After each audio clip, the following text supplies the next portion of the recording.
नाही नाही, हा आपल्या भागातला एक विषय जातीचा साप आहे. मराठीमध्ये गोनस, इंग्लिश मध्ये रसेल स्वायपर, गावा साईडला परड या नावाने ओळखला जातो. याला ओळखणं खूप सोपं आहे. डोकं त्रिकोणी, डोक्यापासून ते शेपटीपर्यंत रुद्राक्ष सारखी काळी माळ दिसून येते बघा. हो आहे ना. आणि हा जर ज्यावेळेस साप चावल त्यावेळेस हे विष आपलं रक्त घोटवायचं काम करतं. होय का? आणि ज्यावेळेस या सापाची बाईट होईल त्यावेळेस अंधश्रद्धेला कोणी बळी नाही पाडायचं. झाडफूक कोजा कोणी तंत्र मंत्र, कारण की ह्याच्या विषयाला विषच मारू शकतं. ते दवाखान्यातच भेटू शकतं, की घरगुती उपाय नाही मारू शकत. नाही का? आणि असल्या सापाची बाईट झाली तर आवळपट्टीचा अजिबात उपयोग करायचा नाही. कारण काय करतात, पहिलं साप चावलं की बांधायला वागतात. तर या सापाचा दंश झाला तर बांधायचं नाही.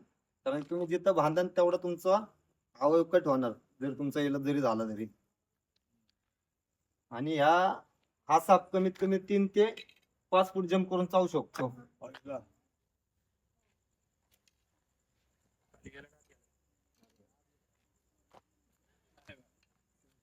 भारी आहे रे.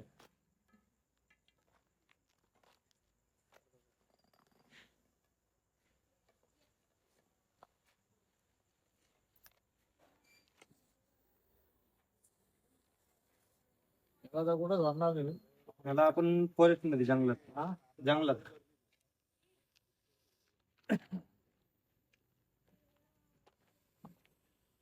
हे जी ओळख आहे, वॉर्निंग करतो आता, आवाज काढतो, कुकरच्या शिट्टी सारखा आवाज काढतो.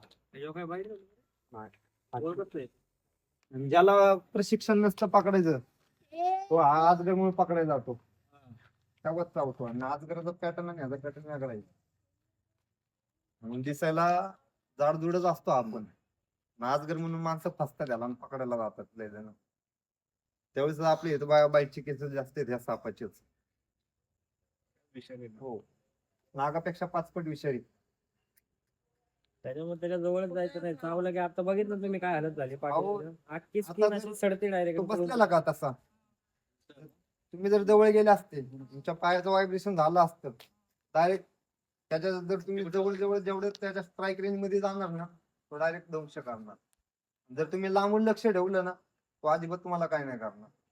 जेवढं तुम्ही त्याच्या स्ट्राईक रेंज मध्ये जाता तो 100% चावणार. म्हणून जरा शांत. अहो, मोठा असेल किंवा बारका असेल, आता ही जागा गरम आहे त्यामुळे तो शांत बसलाय. खायच्या वगैरे मार्गावरती आला असणार आपल्या बेडका असतात नाही तर बेडू कंदील किंवा सापच सापाला खातो. ते गारव्याला येतात का गारव्याला बी येतात, उन्हाला बी येतात. आता ऊन जास्त असल्यामुळे काय करतात, ते गारव्याला येतात आपल्या इथं. पावसाळा हिवाळ्याच्या टायमिंगला मग ऊन उन्हाच्या याला येतात.